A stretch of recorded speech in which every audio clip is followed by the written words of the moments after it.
Hey everyone, today I have the pleasure of introducing Adam Tyley from Futurity. Thank you so much for coming out here today. Pleasure. Great, so in layman terms, what are education bonds? Yep. Are they actually bonds? They're not actually bonds as you think about it. I remember when I first started with Futurity, I assumed it was kind of like a government bond where you pay money, you get this coupon rate. It's not at all what they are. Education bonds and investment bonds, they're just another investment structure. And what I mean by that is, think of it almost like a superannuation account. It's just somewhere where you put your money. And the benefit, like superannuation, is you put your money in and you generate investment earnings, and those investment earnings are taxed at a concessional rate, which is a fancy way of saying taxed at a lower rate, normally less than what your marginal tax rate would be. Great. So they're called education bonds. Yep. Why might I use an education bond instead of, say, a traditional savings account? So they're called an education bond, but it's counterintuitive because we tell people don't get too caught up on the word education. The reason they're called an education bond is that there's additional tax benefits. So before I spoke about that arbitrage of you put your money in and you get investment earnings, and those earnings are taxed inside the structure at a lower rate. The idea of that would be, well, if it's being taxed inside the structure at a lower rate, at the end of the investment period you've got more money left than had you held it in your own name and being taxed at a higher rate. So that's the one thing.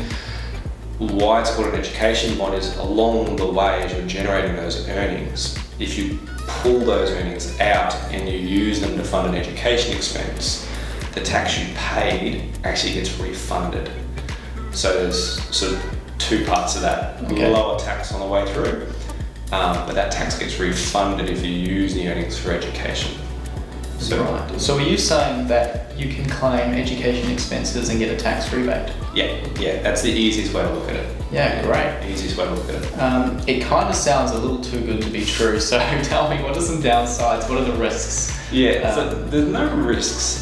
You need to be smart about how you plan for it. So would encourage you to work with an advisor, obviously, to make sure that when you're pulling money out and using it for education, yes, you're getting the tax back.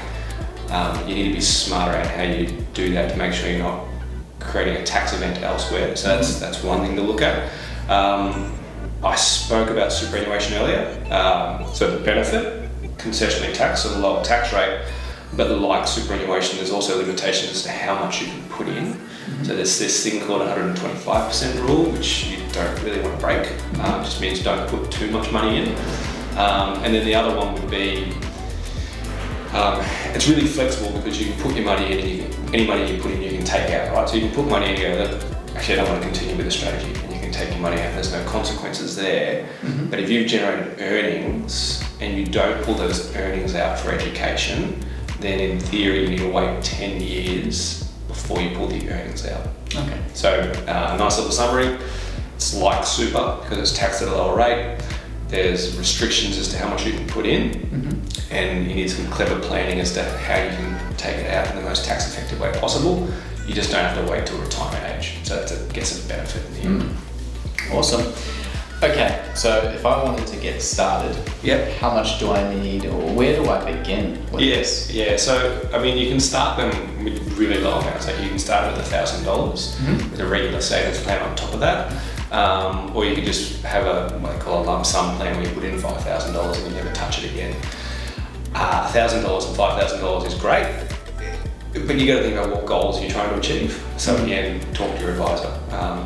If you're saving for education, even state schools, you're looking at least $80,000 per child. So $1,000 or $5,000 isn't going to go very far.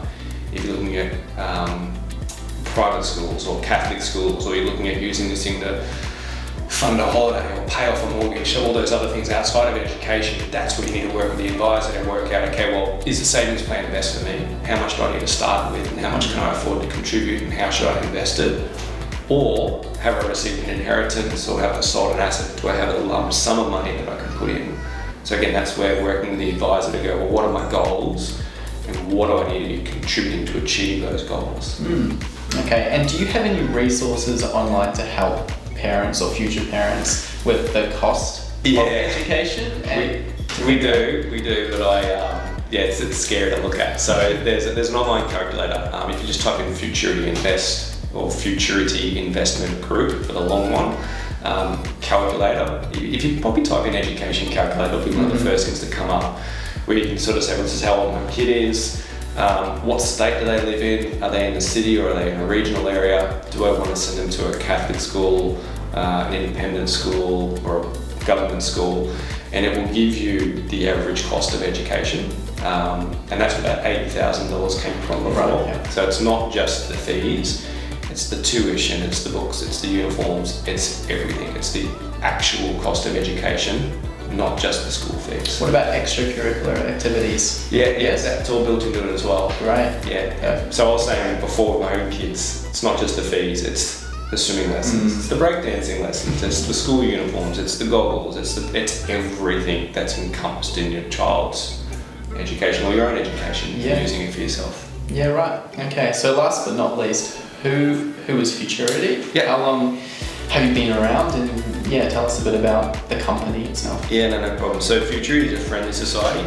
That just means we don't have shareholders. We've been around since the early 70s, but that was under a different name. We had a much simpler product. Simple is a nice way of saying a very flexible product. But about 3-4 years ago, we brought out a Futurity brand. We brought out a far more comprehensive product which can have better outcomes. And we've started working with financial advisors to say, hey, we've got some really good strategies here. Maybe don't try and do it on your own. Work with a professional to get the right outcome. Yeah.